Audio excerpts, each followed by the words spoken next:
जनपद सिविल अस्पताल शहर से कुछ दूरी पर स्थित एक पुराना लेकिन कार्यरत अस्पताल। इसकी स्थापना आजादी के पहले हुई थी। अस्पताल की इमारतें पीली दीवारों और टूटे फूटे छज्जों से ढकी थी। वहीं अस्पताल के पिछले हिस्से में था शवगृह, एक अलग थलग कमरा जहां केवल जरूरत पड़ने पर ही कोई जाता था। इसकी 4 खिड़कियां थी, 3 नॉर्मल और एक हमेशा बंद रहने वाली चौथी खिड़की। डॉक्टर प्राची की उस अस्पताल में नई नई पोस्टिंग हुई थी। उम्र लगभग 32 वर्ष। हाल ही में मेडिकल कॉलेज से फॉरेंसिक स्पेशलिस्ट के रूप में पोस्टिंग हुई थी। दृढ़ आत्मविश्वासी लेकिन पहली बार शवगृह में नियुक्ति से अंदर ही अंदर घबराई हुई थी। उसने अब तक सब कुछ किताबों में पढ़ा था, असली लाशों से कभी पाला नहीं पड़ा था। उसकी पहली मुलाकात हुई रघु से, जो पिछले 30 सालों से शवगृह का सहायक था। सफेद झगबाल, झुकी हुई कमर, लेकिन चेहरे पर हमेशा चेतावनी भरी गंभीरता। उसका शरीर कमजोर था, पर आंखों में अनुभव की गहराई थी। शवगृह में सब कुछ उसी की मर्जी से होता था।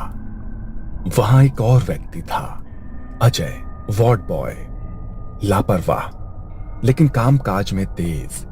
कभी कभी नियम तोड़ देता था, लेकिन नर्सों के बीच काफी लोकप्रिय था।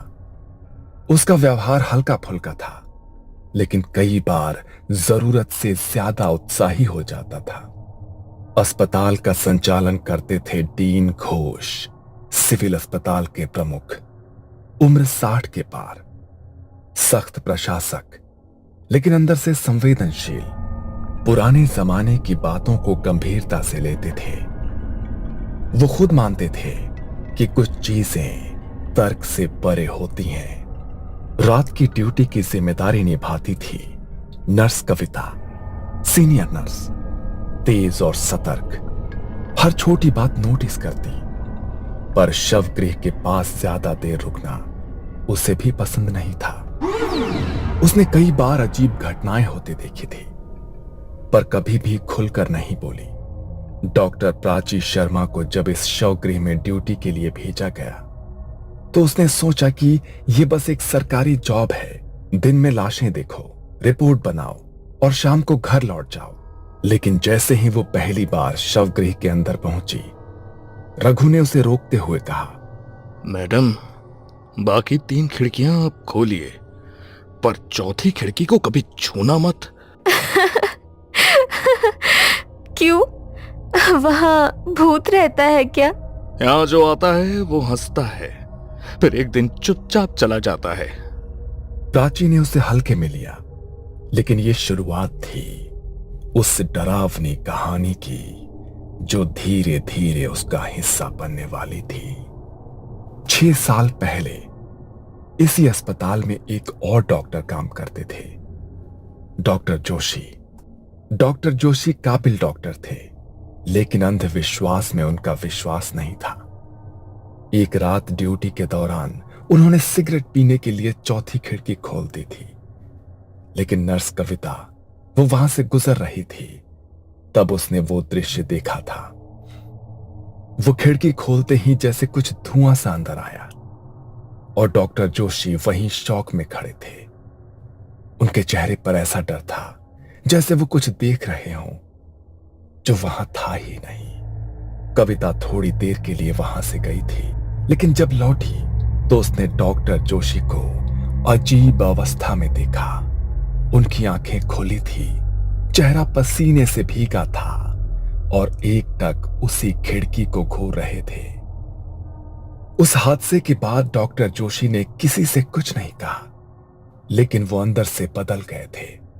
उन्होंने चुपचाप अपने ट्रांसफर की अर्जी दे दी, पर उनका ट्रांसफर मंजूर होने से 2 हफ्ते पहले ही उनकी लाश उसी चौथी खिड़की के नीचे अस्पताल के अहाते में मिली थी। आंखें खुली हुई, शरीर में कोई चोट नहीं, लेकिन चेहरा वैसा ही भयभीत जैसा नर्स कविता ने उस रात देखा था। इस हादसे के बाद कविता ने डीन को सारी सच्चाई बताई।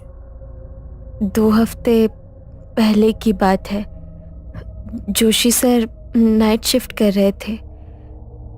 मैं वहाँ से वॉशरूम जा रही थी, तभी मैंने उन्हें वो चौथी खिड़की खोलकर सिगरेट जलाते देखा। जब मैं वापस लौटी तब जोशी सर ज़मीन पर डरे बैठे थे, पसीने में भीगे, उसी खिड़की के पास देख रहे थे। तभी अस्पताल प्रशासन ने आदेश जारी किया कि शवगृह की चौथी खिड़की हमेशा बंद रहेगी। प्राची अपनी रोज की ड्यूटी करती, रिपोर्ट्स बनाती और समय पर घर लौट जाती। चौथी खिड़की उसके लिए बस एक बंद कोना थी, न कोई सवाल, न कोई दिलचस्पी। लेकिन एक दिन पोस्टमार्टम के लिए जगह कम पड़ गई और अनजाने में उसने एक टेबल चौथी खिड़की के सामने रख दी, जिस पर एक ताजा शव रखा गया था। उसे इसका कोई अंदाजा नहीं था कि यह छोटी सी गलती कैसे भयानक रात का दरवाजा खोलने वाली थी। उस रात अमावस्या थी, जब प्राची शवगृह में अकेली ड्यूटी कर रही थी। तभी अचानक लाइटें एक झटके में टिमटिमाने लगी। अचानक लाइट इतने टिमटिम क्यों कर रही है? जनरेटर भी चालू है। रघु, जो दरवाजे के पास बैठा था, वो अंदर आया और धीरे से बोला, आज अमावस्या है मैडम, और आपने चौथी खिड़की के सामने टेबल लगाई है। प्राची को पहली बार हल्का सा डर महसूस हुआ। उसने इधर उधर देखा, कुछ असहज सा महसूस करने लगी। रात के करीब 2 बजे शवगृह में गहराती खामोशी के बीच एक अजीब खड़खड़ाहट सुनाई दी। ऐसे लगा जैसे कोई खिड़की की सलाखों पर उंगलियां रगड़ रहा हो। प्राची धीरे धीरे मुड़ी और उसकी नजर चौथी खिड़की पर पड़ी। उसने देखा कि चौथी खिड़की की लोहे की सलाखें धीमे धीमे मुड़ने लगी थी, जैसे किसी ने बाहर से उन्हें पकड़कर खींचा हो। कौन है वहां? उसने खिड़की के पार देखा, पर वहां कोई नहीं था, सिर्फ घनी धुंध और उसमें एक पीली धीमी सी रोशनी, जैसे किसी ने मोमबत्ती जलाई हो। उसका पसीना छूटने लगा था, लेकिन वो खड़ी रही, शांत, बिना हिले। तभी ठंडी हवा का झोंका अंदर आया और शव की चादर हवा में फड़फड़ाने लगी। उस रात प्राची को नींद नहीं आई। अगली सुबह तक उसकी आंखें खिड़की पर जमी थी। यह पहली बार था जब उसने ऐसा महसूस किया था, शायद यहां कुछ है जो हमें हर वक्त देख रहा है। अगले दिन प्राची के मन में सवालों की बाढ़ आ गई। उसने सबसे पहले रघु को पास बुलाया। रघु, ये चौथी खिड़की वाली बात तुमने पहले भी कही थी, और कल रात कुछ अजीब हुआ। क्या तुम सच में कुछ जानते हो? मैडम, ये खिड़की, इसे जो भी हल्के में लेता है, ये उसे तकलीफ देती है। डॉक्टर जोशी याद है आपको?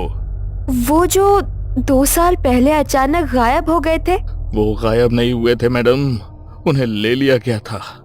मैंने देखा था उस रात। उन्होंने खिड़की खोल दी थी सिगरेट पीने के लिए। उसके 2 हफ्ते बाद ही उनकी मौत हो गई।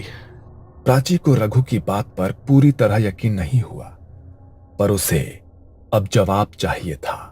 वो सीधे डीन घोष के कैबिन में पहुंची। सर, क्या आप मुझे शवगृह की चौथी खिड़की की असली कहानी बता सकते हैं? क्या सच में कुछ हुआ था? तुमने सही समय पर पूछा डॉक्टर प्राची, लेकिन जो जानोगे वो आसान नहीं होगा। उन्होंने कुर्सी से उठकर खिड़की की तरफ देखा, जैसे कुछ याद कर रहे हों, और फिर बोले, उस खिड़की के नीचे कभी लाशें नहीं रखी जाती थीं, लेकिन 8 साल पहले एक केस आया था। एक लड़की निधि, उसका बलात्कार करके हत्या कर दी गई थी। जब उसकी लाश आई तो उसका चेहरा बुरी तरह बिगड़ा हुआ था। परिवार पहचान नहीं सका और बिना अंतिम संस्कार के उसे खिड़की के नीचे टेबल पर रख दिया गया। फिर क्या हुआ? अगले दिन उस समय की ऑन ड्यूटी डॉक्टर गायब हो गई। बस उसके खून से सनी चप्पल और कमर की बेल्ट उस खिड़की के नीचे मिली। हमने बहुत तलाश की पर कभी उसका शव नहीं मिला। क्या आपने ये बात किसी को बताई थी? नहीं, पर उस घटना के 6 सालों बाद नर्स कविता मेरे पास आई और उसने डॉक्टर जोशी की कहानी बताई। तब जाकर मैंने आदेश जारी किया, शव गृह की चौथी खिड़की हमेशा के लिए बंद रहेगी। प्राची का चेहरा अब गंभीर था। वो जान चुकी थी कि ये खिड़की सिर्फ ईंट पत्थर की नहीं है, ये उसके दर्द की राह थी। वार्ड बॉय अजय को चौथी खिड़की की पूरी कहानी नहीं पता थी। एक रात ड्यूटी के दौरान उसने देखा कि खिड़की के पास बहुत धूल मिट्टी जमा है। बाकी कमरा साफ करने के बाद उसका ध्यान वहीं गया। उसने खिड़की की कुंडी खोली और झुककर सफाई करने लगा। जैसे ही उसने झाड़ू से खिड़की की जाली छुई, एक करंट उसके पूरे शरीर में दौड़ गया। कविता, इस खिड़की के पास से ठंडी सांस जैसी लग रही है, कोई है क्या?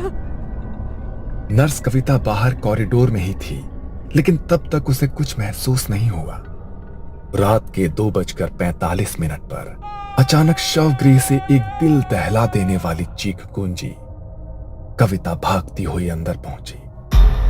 वहां अजय फर्श पर पड़ा था, आंखें पूरी तरह खुली हुई, मुंह जैसे चीखते चीखते खुला रह गया हो, चेहरा सफेद और भयभीत। ऐसा लगा जैसे उसने मरने से पहले कुछ ऐसा देखा हो जिसे वो सहन नहीं कर पाया। खिड़की की ओर देखा तो वहां एक लाल साड़ी में कोई औरत जैसी आकृति खड़ी थी। उसका चेहरा धुंध में छुपा हुआ था और अगले ही पल वो गायब हो गई। कविता सन्न रह गई। उसे समझ आ गया कि अजय ने वही गलती की थी जो पहले डॉक्टर जोशी कर चुके थे। प्राची डॉक्टर होने के साथ साथ थोड़ी आध्यात्मिक भी थी। उसने निधि की आत्मा की पीड़ा को समझा और तय किया कि वो इस रहस्य को पूरी तरह से सुलझाएगी। उसने किसी तरह डीन घोष को मनाया और अगले अमावस्या की रात एक अनुभवी तांत्रिक बाबा महेश्वर नाथ को बुलाया। बाबा ने शवगृह की चौखट पर बैठकर तंत्र विधि की तैयारी शुरू की। लाल रंग की चंदन की रेखाएं, भस्म से घेरा और मंत्रोच्चार। प्राची ने अपनी जान की परवाह किए बिना चौथी खिड़की के सामने एक कैमरा लगाया और खुद विधि में शामिल हुई। जो आत्मा न्याय की प्यासी हो वो अब प्रकट होगी। डरो मत, सच को उजागर करना अब तुम्हारा कर्तव्य है।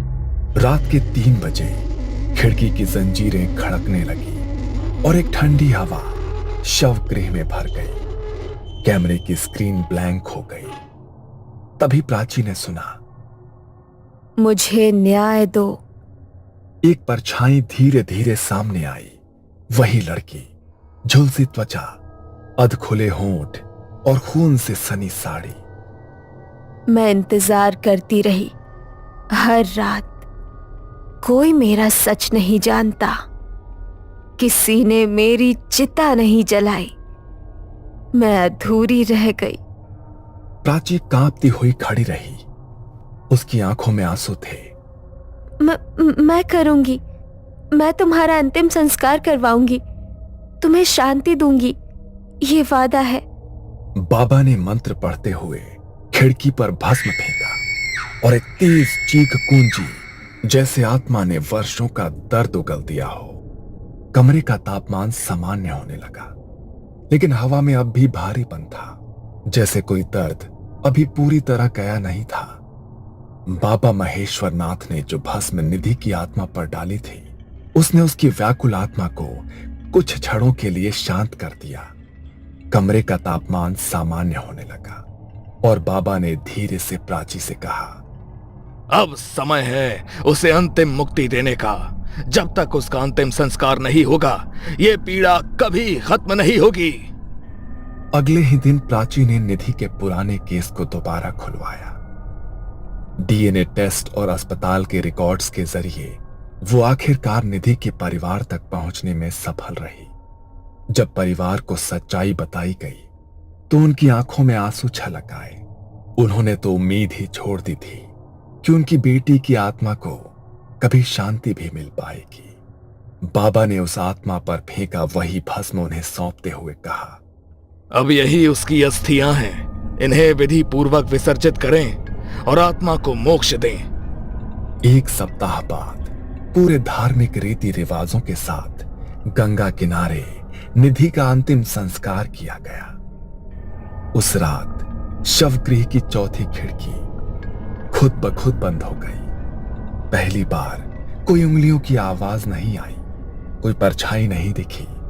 हवा स्थिर थी और कमरे में एक सुकून था, जैसे किसी ने वर्षों से रो रही आत्मा को गले लगा लिया हो। अस्पताल प्रशासन ने उस खिड़की पर अब एक ताले के साथ देवी की तस्वीर भी टांग दी।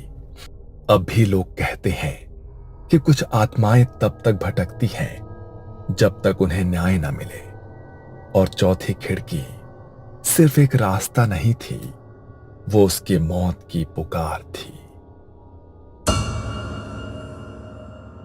ये कहानी आपको अच्छी लगी हो तो हमें सब्सक्राइब करें, हमारा इंस्टाग्राम और फेसबुक पेज जरूर फॉलो करें। अगर आपके पास ऐसी ही कोई कहानी हो तो हमें कमेंट बॉक्स में भेजें। हम कोशिश करेंगे कि अगली एनिमेटेड स्टोरी आपकी होगी।